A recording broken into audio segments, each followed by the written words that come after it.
And when the platform is sustainable, the platform, how to say, does not have to fight for life, does not have to fight for the for life in long term, but that sustainability is already achieved. Then we can see various things that we can figure out at that time where that utility can come from to actually be able to give back to those people who contributed at the beginning. But we noticed that in the beginning, when a year and a half, we tried to do both of the things. We tried to do very much crypto things. We noticed that we are not getting closer to sustainability of the platform. So in my head, it's like that. If we concentrated now, if we switched everything in a way that we concentrated now on that crypto part, I don't see like that. I don't see how to turn it in a way that it will become sustainable and that we can live on. Welcome back to another P2P talk. Today I'll be talking to the co-founder of Debitum Network, Martin Sliberts. And in today's discussion, you will learn more about the origins of the platform as well as about their funding sources. So welcome to the interview, Martins. Hey, nice to be here. So let's start with a quick history of Debitum Network. Can you tell us a little bit about the background, the vision, and the idea of why you launched the platform? Mm-hmm. It was in 2017 that me and two co-founders, we thought about doing it. Actually, the idea of a similar platform or technology was crossing our minds already earlier, in around 14, 15. But then we ended up doing a different company, a factoring company called Debitum. And that experience built up, and then in 17th we thought again that that we have to do it, that we have to do the platform, and because we saw that smaller companies, smaller alternative lending companies, as well as small businesses, that they do not have enough money, right? They do not have enough access to funds. We saw it from our experience when we were a non-bank company. We saw that the demand is very huge for various type of loans. So we saw that there might be an opportunity in the market. So that's kind of where it comes from, that we saw the opportunity. And if we actually go like way back, then that opportunity, the initial ideas came from our own problems. We had an IT company, and we had strong debtors, but we had issues getting financing from banks. And then we saw that actually everyone is talking that small businesses supported, etc., but we understood it's more talk than action. So that's kind of accumulated over the time from around like 2014, 15 to 17, and then it went to a realization. Yeah, I've read the white paper of Debitum Network. So the vision is to solve the credit gap for SMEs, for small medium enterprises, right? Do you think that since you have launched the platform, did this kind of goal fade away, or is it still on track? I think the goal itself to help SMEs, it's there. It has not gone away. It's there. We are still doing the same. The ultimate goal is still the same: to be able to participate in the economy in such a way that we can stimulate businesses, local businesses in different European countries. Currently in European countries, that has not changed, to be honest. Mm-hmm. I'm aware that Debitum Network, that you guys raised some funds through token generation event. I think that's the right term for it. Yes, yes, we did. So can you tell us a little bit more about how you approached the funding of the platform? Mm-hmm. Yeah. So basically, when we started coming back with the idea that let's do a platform, let's move from non-bank lending back into platform. Then we were discussing that with our tech team. We have quite strong tech team, so we discussed with them, and actually they were saying like, look to blockchain, and so we started like discussing about ability for us to use that new technology. In 17th it was really kind of it was really new It was unknown, unclear. A lot of weird things were discussed about that technology, and we thought that might be an option for us. And then we happened to be, like most of the team at that time, happened to be in Lithuania, and Lithuania was very, very active in those token generation events. At some stage, I even have heard in conferences saying that Lithuania was top 3 in terms of funds raised in those events. So that was another thing that many people around us, they were talking about this token generation events, tokens, your own token, etc., and the way how you can raise funds through that. And so we thought, okay, that makes sense for us, and we went also for this. We went for that approach, and we had the token generation event in 2 phases. In late 17, in December of 17 was the phase 1, and then in early 18, January, February, that was the phase number 2. Mm-hmm.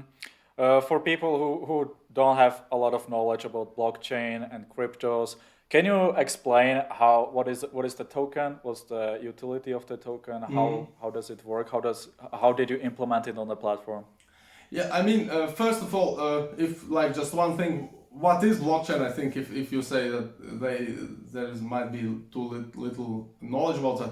So basically, that is a technology that allows to make sure that whatever is written in it, it's not changeable afterwards, right? And the effort to change it or to alter it is too large, and it's really impossible to fake data, basically, right? So so that's kind of the basic understanding of blockchain, and at the end of the day, what it allows to trust the untrustable. That was what I was using in presentations all the time, because about blockchain when I did about blockchain, because basically when the data can be deleted or changed, and then you can trust whomever, because you don't really need to trust the person, right? So you trust untrustable. So that's kind of the initial idea how we started, and so our idea why we went for it was that we saw that many platforms at that time there were a lack of regulation. Many platforms were kind of unregulated or really not like too weak regulated in a too weak fashion. Basically, you had to maybe register, but basically no one was actually checking what you do. So we saw from our own experience, because of having this non-bank lending operations before that and having partners in that area, that actually platforms cheat. And actually, fast forward 2020, we actually saw many platforms go under, and it seems that they have gone under because they were cheating one way or another. They were not telling the truth about where the money goes, etc., etc. So for us, in 17th, we knew that it's happening already, and we knew that there are platforms like that. So for us, it made sense to make it like that. Fast forward again to 2021 now. However, we did not, at the moment, we have not implemented that technology in that way that we thought and envisioned in 2017 for different reasons. Most, to be honest, the biggest reason for that being the cost of that technology. And I think we can talk a bit more about that and about tokens and technology further on, like why it's happened like that. And then about the token, also your question was, what was the point of the token, or what did the token do? So again, how I used to illustrate it to people is that basically it's like a metro ticket for a future metro, for example. If you would like to build metro in your city, and you would say, I have no funds, but I have this great vision, I would like to build metro here. So you could sell people tickets to your future metro and say, buy tickets now, so I have enough money to build the metro, and then you can use the metro later. So basically, that was the essence that was behind those tokens, or utility tokens, that you pre-fund your utility, or pre-fund ability to use a platform or use technology later on when it's done. So that was the kind of why the tokens, or how the tokens work in a way. One way or another, you get something out of them later on in the platform. So basically, investors who purchased that token back in 2018, 2017, they are not they don't get any dividends at this point. They are not part. They are not shareholders of the company, but they have the right to use the token in the future for certain services. Is it right? First of all, I to be honest, I would never call them investors in the sense from company perspective. It can be, I think that term can be used from the personal sense, like when I purchase something, right? In the same way, you can be a shoe investor or a sports card investor or whatnot.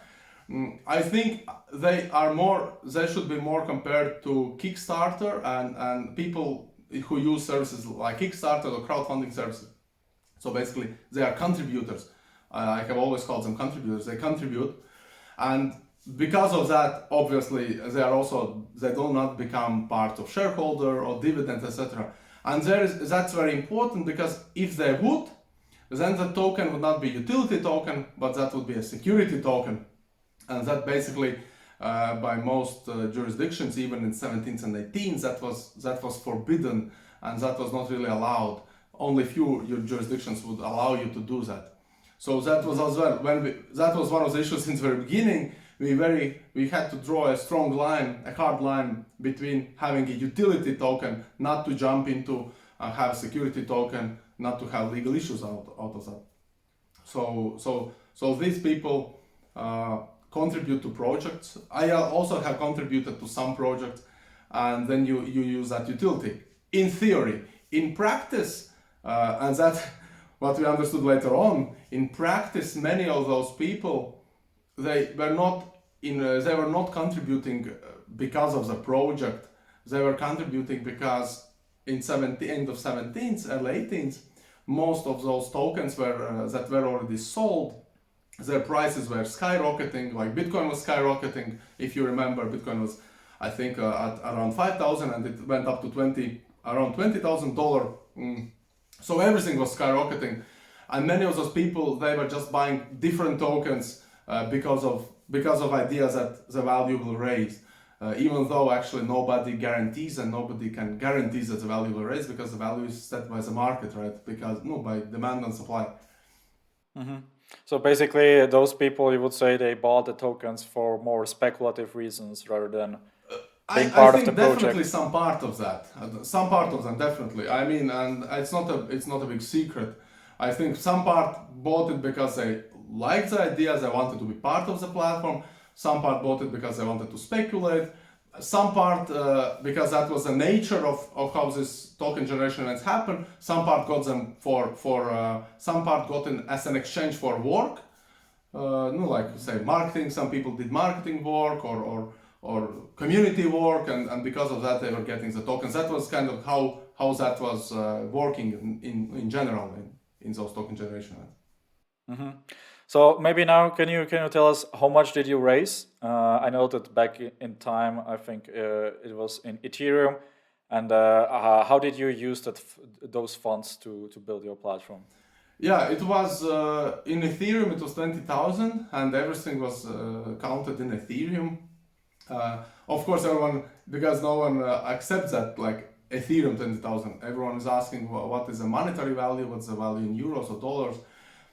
In dollars, I think it was 16 million, maybe even 18 million at the last day of the round. And everyone's like, yay, millions, but it doesn't work like that. It really didn't happen like that, because as soon as we ended the round, I think it was end of February, I think it was 25th, if not mistaken, of 2018. And I think that I remember the same day or a day after, the whole market went after this. They went like that, and that was very hard, very tough thing, because basically we had a monitor. I will get to we had a monitor in our room, like where we see how many ethers we have and how much is that in dollars. And that was really depressing, because when you went in the kitchen, that was near the kitchen, and when you went into the kitchen for coffee, you came back and you see that the money in the dollars you lost, total money has decreased 50,000 or something. because it was really like that, like phew, went down. So at the end of the day, we managed to, and what did we do? We wanted to exchange that Ethereum as soon as possible into any fiat currency. Yeah. We were really, the community were really screaming at us for at that stage. They were calling us in different bad words because they thought like, what are you doing? It's a blockchain, you shouldn't do it. But we decided that we have to do it, and we got 6 plus million in euros when we liquidated. And I still remember, even like looking back now, it was a very, very good deal, I think, because the money, like the value would drop even further. But at that stage, it was really many community members were saying that we don't know what we do, and that money was used. What we did with that, we are using that for platform development, marketing, business development, team, everything that is around the platform. We still have some. So there is still some left. Initial idea was that we will have enough for 3 years. So like 19, 20, 21, kind of around now that it should end. But we have managed it a bit better, and we still have some funds. So basically, you lost 10 million kind of overnight in fiat. Not value. Overnight, over a period of time, because I mean that's a.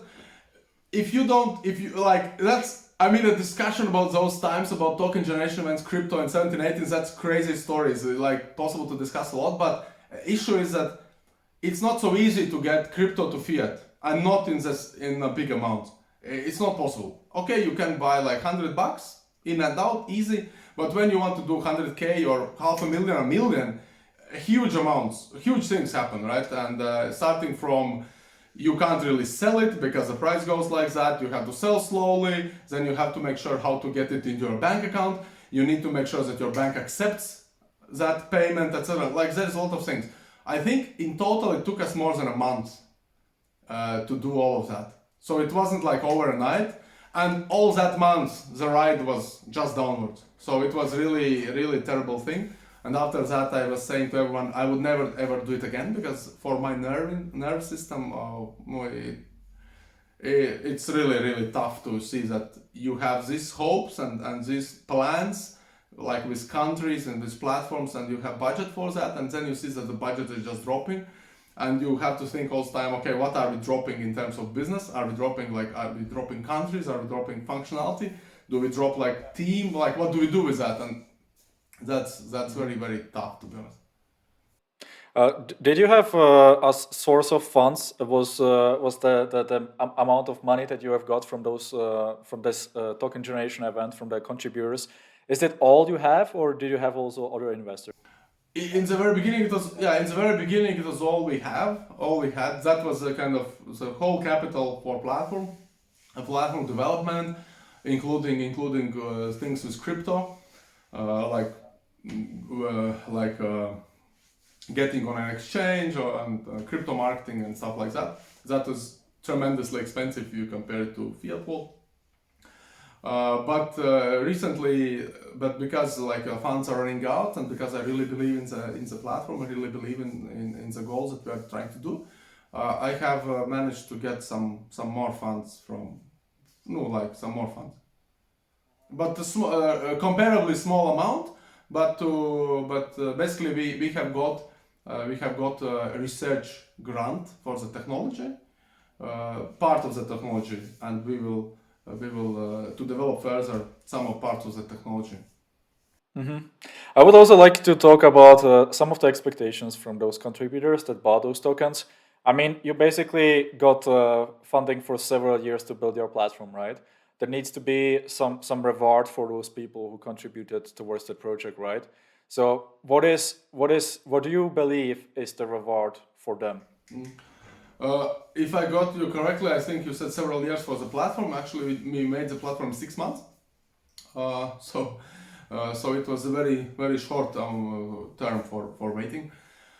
Yeah, I mean, I kind of understand. I think for any contributor in any project, be it Debitum at that time or be it any other project, I think there are basically two options, I think, rationally.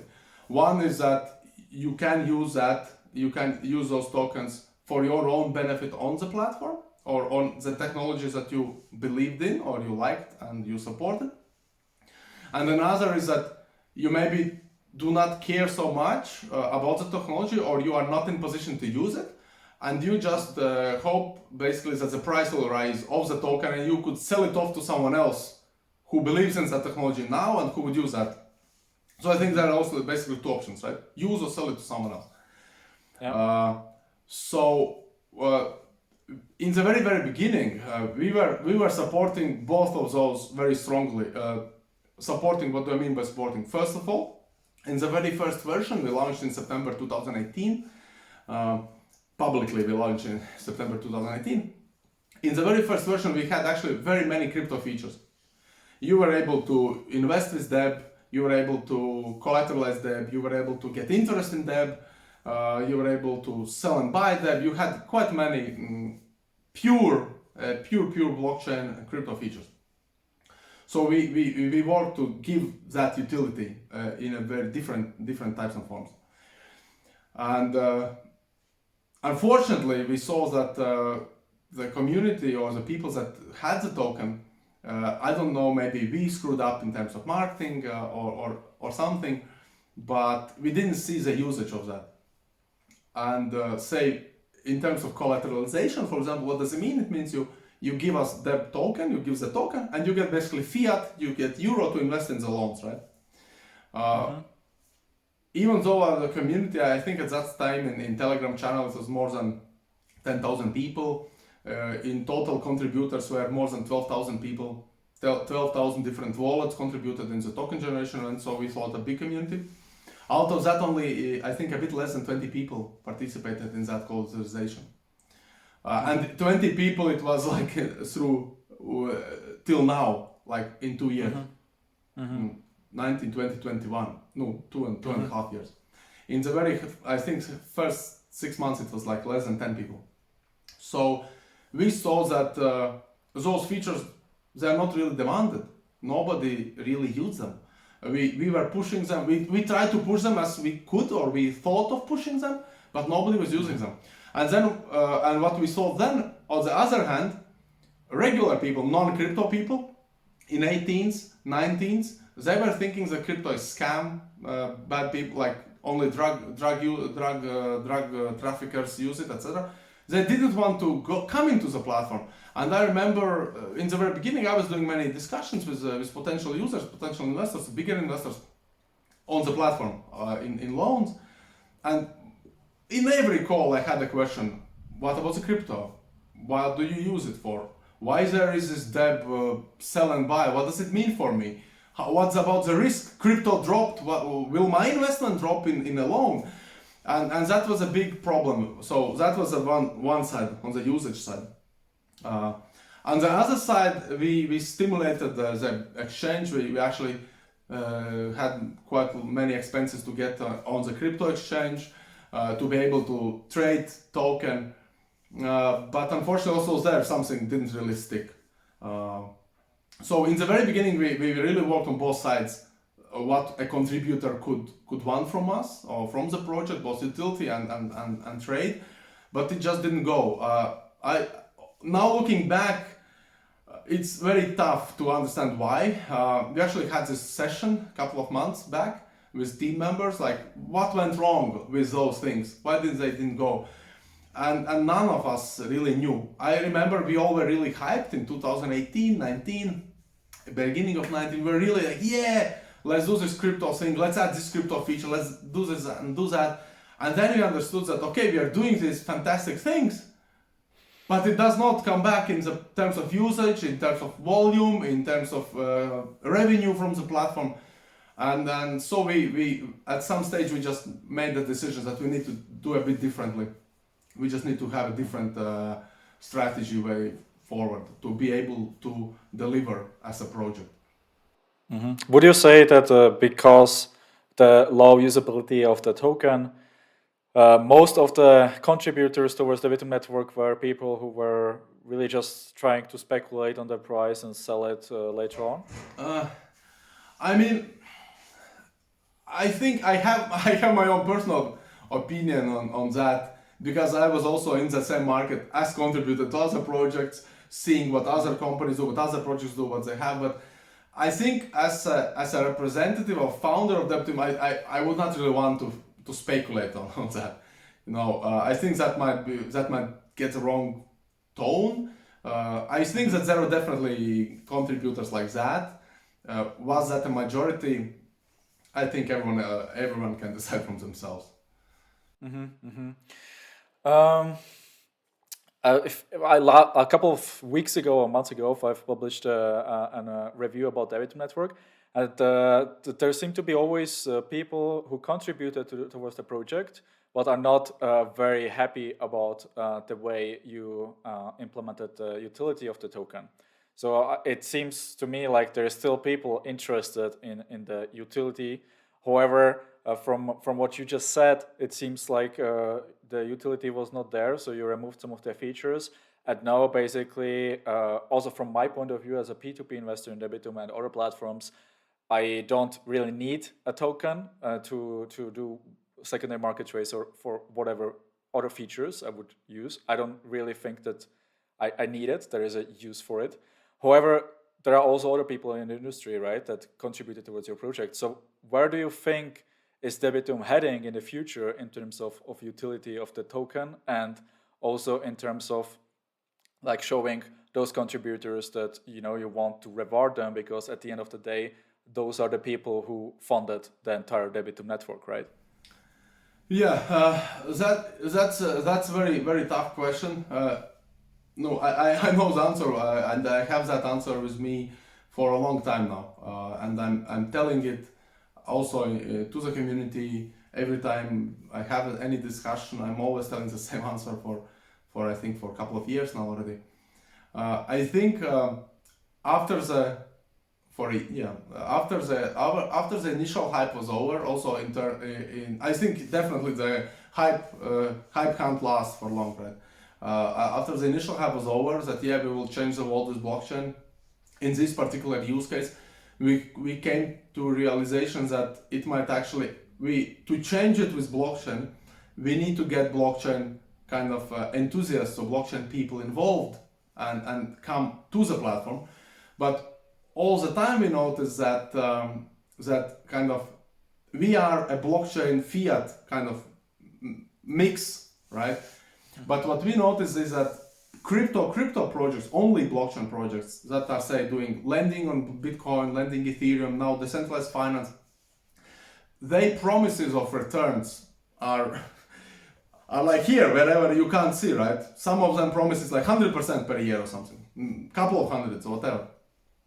So what we saw that we can't really be there. For us to say, yeah, you can get 8% on average per year, come here, it doesn't really work like that. So what we understood at that time is that first of all, we need to make sure, and as what it means for us as a business, what it means as a business for Debitum as a business, it means that we cannot rely on that part of market, or the overall market of that segment of potential users for the platform to grow and to become break-even or to become sustainable, etc., etc. So we made the decision that first of all, we need to switch. We need to go to a fiat world, and we need to make sure that we have enough volume in the platform. And what does it mean enough volume? First of all, it means break-even, because we still have loss on monthly basis. We still finance the project from the funds. So we need volume for that. So we thought, okay, let's switch to there, and first of all, let's get the volume we need to make sure the platform is sustainable. And then let's grow that volume further. And when the platform is sustainable, the platform, how to say, does not have to fight for life, does not have to fight for the for life in long term, but that sustainability is already achieved. Then we can see various things that we can figure out at that time where that utility can come from to actually be able to give back to those people who contributed at the beginning. But we noticed that in the beginning, when a year and a half, we tried to do both of the things. We tried to do very much crypto things. We noticed that we are not getting closer to sustainability of the platform. So in my head, it's like that. If we concentrated now, if we switched everything in a way that we concentrated now on that crypto part, I don't see like that. I don't see how to turn it in a way that it will become sustainable and that we can live on. So I don't want to do it from business perspective, because if there is no business, then there is no ability to give back to those contributors. That's it. The business has gone. So we don't want to do it. So we are concentrating now to become sustainable, to become to get bigger user base, to get more loan originators, get more loans, more volumes, etc., etc. And then based on that, when we get sustainability, we can figure out extra utility. We have some utility now, but we can figure out extra utility, extra ability, or extra ways of giving back to those contributors. Mm-hmm. Do you think that just your target audience that is investing on Debitum right now, they are not interested in any kind of connection to the crypto world? Is that also the reason why you don't focus on the utility of the token at the moment? It's hard, of course. I don't know if in their heads are not thinking like that, but based on usage of the platform and based on feedback, on questions, also based on usage of utility features that we have now, for example, we have loyalty program. We see that even though it kind of makes sense to use it, like we believe internally it makes sense to use it, but we see that only rare people try to use something, and we kind of market. We give that market. We made marketing. We made some pushes. We made newsletters. Sometimes in support, when someone gives us a question, say we don't have secondary market at the moment, so. Someone gives us about secondary market, we say, yeah, you have this loyalty feature, utility feature, go liquidate. But we see that it's still not there. So what we think of when we look at competition, and be it like Latin platforms, right, or be it like Western European platforms like October or other, we just have a feeling that the users that are currently in the market, they don't really need it. But we need those users to make sure that, but we need those users to get our sustainability. And we believe that the essence of the product that we offer, relatively safe business loans with reasonable return, I think that product is needed to the market. So I think we have this, I think what happened to us, I think that we made this project at the wrong time. I think because crypto went down, the hype went over, like hype passed out. I think we had we didn't really have good chance now looking backwards. I think currently, again, crypto is on the rise. Everything's becoming, Elon Musk says, I will buy Bitcoin. I think now maybe it's a better timing. But currently we are still concentrating on getting sustainability and break even. Mm-hmm, mm-hmm. Well, I think there's definitely those contributors definitely deserve some kind of reward, in one way or in another, right? And there is actually some crypto lending platforms at the moment who use their own tokens, and they have a utility for it as well. So, for instance, if you know Celsius Network, they do crypto lending, right? They also their token, if for people who have those tokens, they get a higher interest, for instance, right? So I think that could be a very interesting utility of your tokens, since it would also drive the volume of the loans funded, right? So if you say the contributors, they get X amount they have X amount of tokens, and then they if they invest in loans, they will get a percentage or 2% higher rates. I think that's a win-win situation for both sides of the table, right? Perhaps. So I don't know. Maybe just something to take away, think about, right? That's actually a good suggestion. I think in terms of getting better interest with tokens, a good suggestion. What we want to do now, And we had that suggestion, and we thought about that as well, like to add that to like loyalty program basically. But what we want to do first, because we are in the licensing process to get a brokerage license, we want to get license first on a bit simpler way, because this approach kind of complicates basically the payout structure, like how investors get paid. And we want to finalize the licensing. I hope it will be like soon, because we have passed all the business procedures. We are just finalizing AML, and I think we would like to get that and then come back and play with and get into the game where token influences positively returns on the platform. Because otherwise, I think that if we start implementing such features at the moment, it might just complicate and prolong the legal licensing procedure that we, in a business perspective, we really don't want to do it, because we see the competition. They are already getting licensed, or nearly getting licensed, so we don't want to hinder us in terms of competition. But I think afterwards, this is the thing that we will definitely do. Yeah. This is one of the things that we want to do. If it will be possible under license, we want to do it. All right, Martins, I think we have covered quite a lot about the Debitum token, the funding, and the origins of the platform.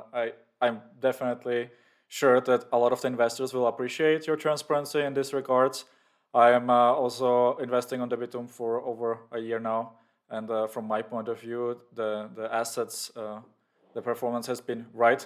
But of course, if people start commenting and bringing up those concerns about the funding of the project, I definitely want to look into that as well and provide additional value to the community. So I appreciate your time, and I hope that in the future we can have a talk again where you kind of already have something in plans, and the utility of the token is better, so we can see some rewards for those investors that funded your platform as well, right? Okay.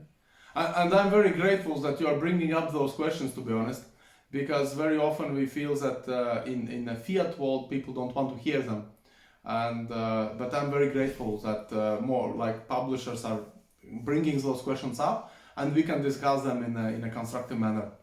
I think that's what needed is both for community and both for us as well, to actually hear it in a more constructive way. Yeah, definitely. When I did my own research and read your white paper, there was not so much information on your platform about it, really nothing. And I think that brings a lot of concerns as well, right? So, okay, why is there no information about the Debitum token? Like, what's the structure? What's the system behind it? So I'm quite glad that you took the time to clear this up.